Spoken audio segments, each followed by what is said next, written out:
Yes, Kevin, Pops. Yes, sir. You're talking about leadership skills. Are you saying that Brady doesn't have leadership Brady? skills? Well, yeah, he's got leadership skills. If you want to, pin a deflated ball on him or something, yeah, come with me. I've deflated the balls. Let me lead you. I don't believe that. Okay, I'm not going to take all of his credit away from him because he's a damn good football player. Oh, it's an outstanding team. I don't like them, but that's because they're perennial winners. They're not just perennial winners, man. They're perennial cheaters, and I'm going to stand by that, dude. I think that the Patriots just cheat, dude. It's not just a couple of times. It's like they're talking about. There's a story in the news today that they had players sneaking into the locker room. Yeah, it's going on for years.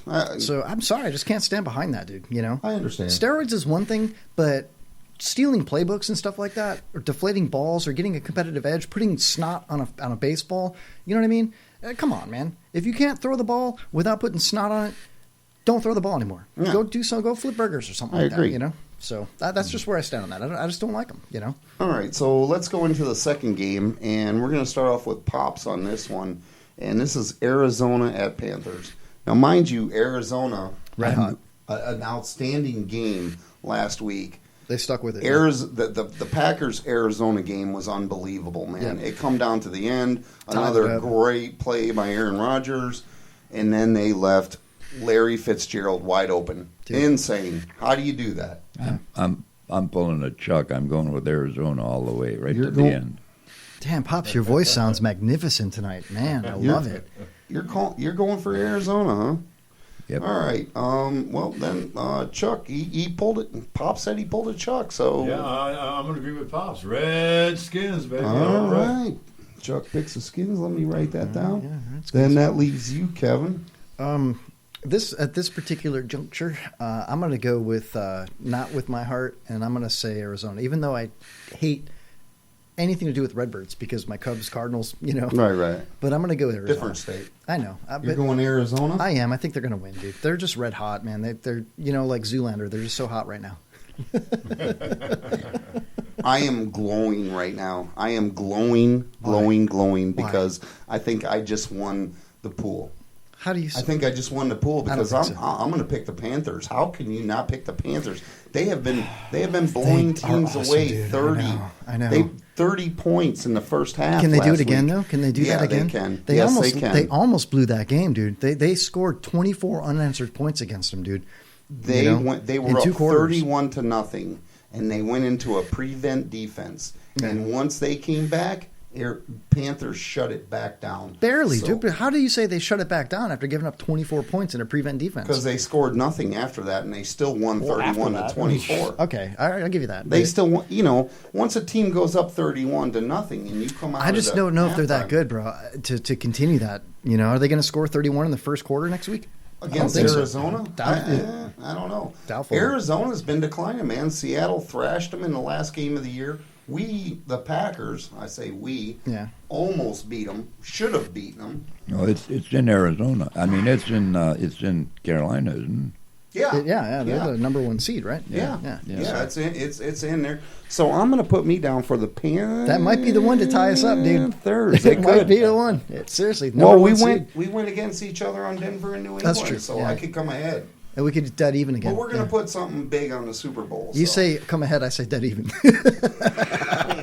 But yeah, we'll talk about the Super Bowl next week, because depending on how we all stand, you know what I mean? It's going to be up to Pops because he's obviously the accountant and all that stuff. And he was the one who called it 2 weeks ago when we decided if we were going to give Chuck an opportunity to catch up. So that's cool, Exactly. All right, cool. So we're done with that. All right. What about Chuck wanted to talk about David Bowie dying. Yeah, we lost a great one. That is in the news. Wait a minute. I've got something for that. Hold on. Shall we play that? I think we should. Let's do this. Here we go. Time for the Kevin Holly Show News featuring Jay, Pops, Homeless Chuck, and Kevin Holly, where you'll hear more about news, a little bit more information about what's in the news, and what's new with the news on the Kevin Holly Show. All right, Chuck, take it away, man. David Bowie. No, I was just thinking about, Bowie and Fry and hell, even Lou Reed. We're starting to lose all the Lou Reed died? Oh, yeah. I didn't know that. Yeah, Jane is gone, man. I didn't know that. Sweet Jane is gone. Yeah. I was off social media for a few hours today. And No, Louis passed some time ago. But I'm just saying, It's starting to get a little creepy. You know, all these greats of the 70s are starting to pass, and it's going to put things in perspective. You know, Bowie, I thought, was one of the most creative and inventive musicians. Hell, the guy, you know, he taught me to laugh, cry, dance, you know. Did he teach you how to cross-dress? Just curious. No, I picked that up from my uncle. Okay. But, no, and then, you know, Glenn Frey, you know, taking it easy, man. Yeah. But he went out hard. Actually, both those guys went out hard. Bowie went out with liver cancer, and Frey went out with a crazy version of arthritis. He had arthritis, and he had ulcerative colitis. That's an intestinal disease. Yeah, the poor guys. Neither one of them went out easy. No. Very, take very it easy, rough.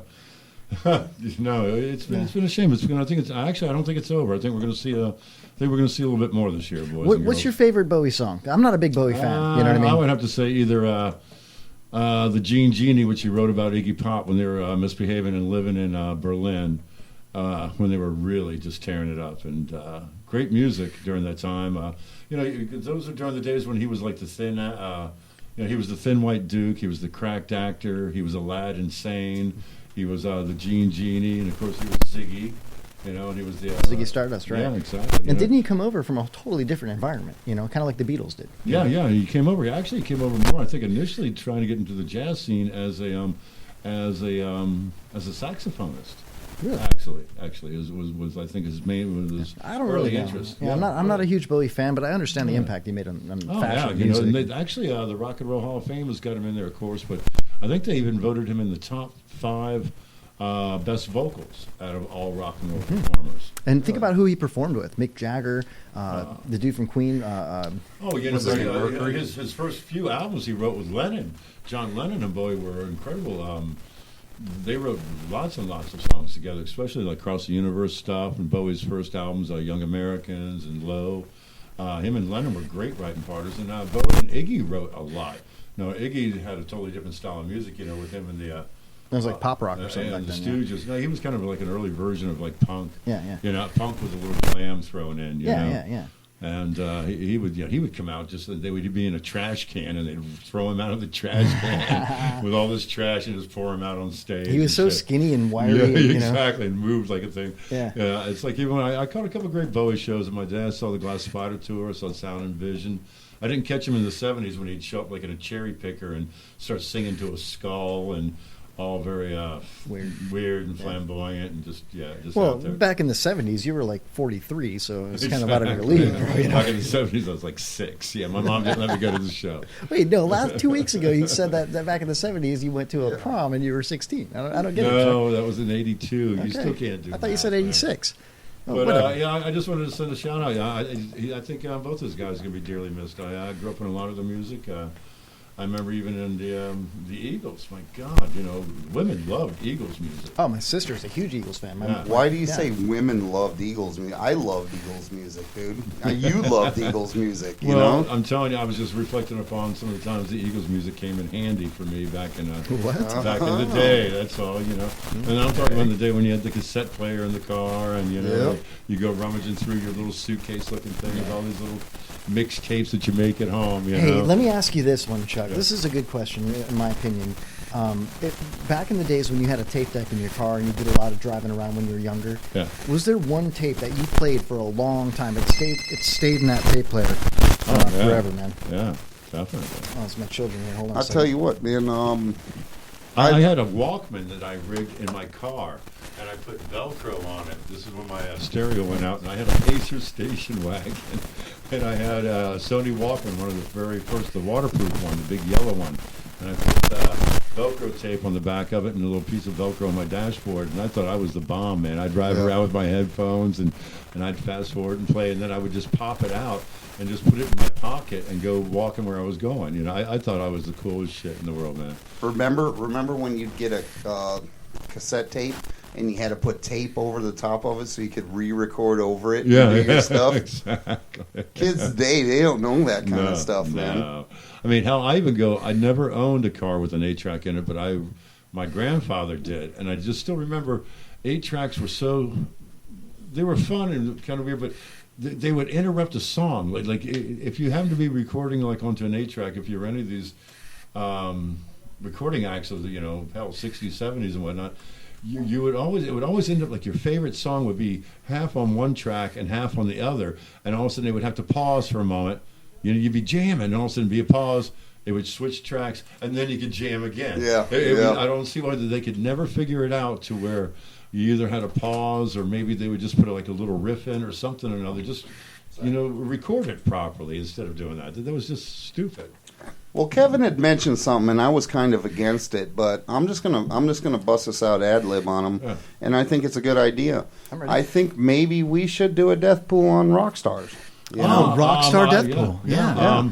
Actually, the next one, I think you're really going to start hearing about is, I think the Stones. I believe it or not, I think McCartney's going to go pretty soon. Supposedly he's not doing well, man. You know what, guys? You should hold on to that. Because my first pick was Bieber. I'm hoping Bieber's going to last till 27 and have some respect and join the 27 club. You think so? I don't know. I don't know about that. Check this out, guys. Well, 6 more years of hardcore addiction.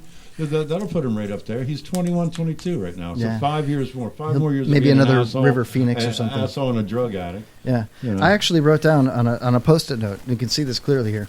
It's a show prep. Number 1, death pool picks. And I picked Sean Penn, Betty White, and Keith Richards. Okay, well, Kevin's already picked his. I still think Sean Penn should be arrested, man. Well, it might happen, but I wouldn't be surprised if he got off, man. You know what I mean? Well, no, but I think he should be arrested. I mean, if he knew where this guy was and the whole world's looking for him. And also, here's another weird question is, how in the hell could Sean Penn and his assistants or his team find this guy when the FBI couldn't find him? Right. The FBI, the CIA. He took the chick with him that was banging the guy, Well, how did he even get to know her? Because they're actors. Whatever. But I'm just saying, so he goes to meet him so he can learn a little bit more about him so he can portray him in a movie. And No, that's a guy's, man. He went there to see him because he wanted to do an article for Rolling Stones. That's probably a guy's. Because he wanted to talk about the war on drugs and how the war on drugs is. Did you watch the 60 Minutes with him? Yeah, but Penn's an old blow freak from friggin' way back when. Big time liberal guy, yeah. He could say anything and maybe not believe him, Yeah, no. I don't know, dude. But I think he's just an arrogant, pat himself on the back, and I think he did it just to get a role, I wouldn't be surprised, dude. You know what I mean? No, and I think he should be fucking arrested. Do you think El Chapo is ever going to get out of escape jail again? You think he's going to? Sure. No, they're going to bring him to the U.S. I don't think so. No. I don't think he's going to get out this time. Yeah, I don't think It's just too much. Too much. They're going to chain him to a desk for 23 hours a day, dude. Yeah, I don't think it's going to happen. And put people on him that make enough, or almost make enough money, or maybe can't be touched or intimidated. Put people like some kind of orphan police. You go around the country and find 20 of police officers they don't have any family anymore or something. And there's plenty of people out there that have too much to lose, and that's their only way to get out of it. Right.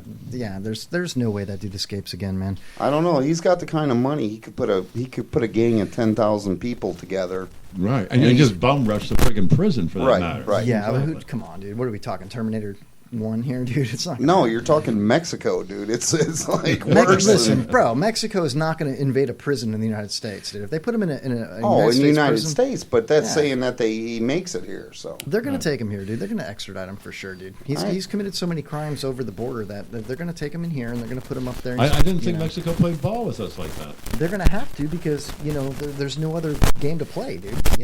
What are we going to do? Say, hey, we're going to stop all you illegals from coming in. We're going to boycott your illegals. What kind of sanctions can we put on Mexico? No tequila, no pot. Dude, it's not going to be sanctions. It's not going to be sanctions against Mexico. It's going to be a political thing where whoever's in charge of it is going to say, "Look what we did." It's true. We offer a lot to Mexico, and I don't think they want to mess with us. So we don't want to mess with them either. It's a very delicate situation. I can't remember the last time Mexico was an ally. I love Mexico. I love messing with Mexicans. I've been to Mexico like 3 times, dude, and it's beautiful. The people are super nice. No, it's a beautiful. Bro, guys, think about our guest in the second hour, Brian Duffy. Okay, in the restaurant business, I've worked in the restaurant industry for 20 years. Okay, and all I can say is that the cooks, the busboys, the dishwashers from Chicago to Tampa to the Sponge Docks in Tarpon Springs, none of them were bad people. They were all super cool. They're just trying to get by. I don't hate on Mexicans. No, you know know what I mean. They're a I'm gonna agree with you. great They're- race, a great nationality, a great Hard-working, country. very family-driven Yeah, individuals. The ones that I've absolutely, known. man. Yeah, a couple of Absolutely. them drink a little much. One of Who them owes doesn't, me $50 dude? for a bag of pot still, but.